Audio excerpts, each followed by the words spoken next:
బుచ్చికి బుచ్చికి మారిపోయాడంటావా? నాకు డౌటే. కమల్, నువ్వు నిజంగానే మారిపోయావా? మారిపోయానురా. అంటే సమానత్వం అనే మాటే రాదా? నీ నోట్లో కరెంటు వైర్ పెట్టి పట్టకరతో నీ కాలుగోలు గట్టిగా ఒక ఇనప రాడ్డు బాగా కాల్చి ఇంకోసారి చెక్ చేస్తా. బుచ్చికి బుచ్చికి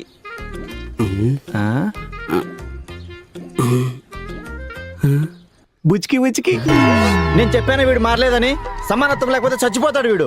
వీడి జోబు నుంచి నేను డబ్బులు తీసా, తిరిగి నా జోబు నుంచి డబ్బులు తీశాడు. సమానత్వమే కదా?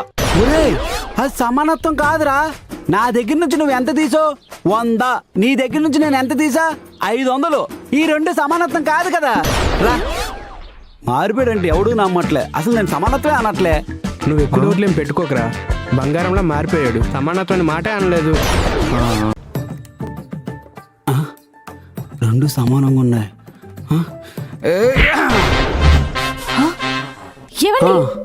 ఏమైంది సార్, నాకు సమానత్వం లేకపోతే నరాలు జువ్వుమని లాగేసినట్టుగా ఉంటుంది. ఆ టైంలో చచ్చిపోయినట్టుగా అయిపోద్ది. అలాంటప్పుడు ఏం చేయాలి సార్? నీకు సమానత్వం పాటించాలనుకున్నప్పుడు నీ బ్రెయిన్ని అసమానంగా ఉండడానికి ప్రిపేర్ చేసుకో. అంటే అర్థం కాలేదు సార్. సమానత్వంగా ఉండకపోవడమే అసమానత్వం. ఏమైనా మెడిసిన్ ఉంటే ఓ 3-4 రకాలు రాసిస్తారా? దీనికి మెడిసిన్స్ ఏమి లేవయ్యా. ఒక పని చేయి, దీన్ని తీసుకొని సమానంగా ఉండాలనిపించినప్పుడల్లా దండం పెట్టుకో. ఓ, అసమానత్వం అన్నమాట. అంతే. అన్ని సమానంగా ఉన్నాయి, అందుకే అసమానం చేశాను. మళ్ళీ సమానత్వం పాటించాను అనుకో, నీ నోట్లో కరెంటు వైర్ పెట్టి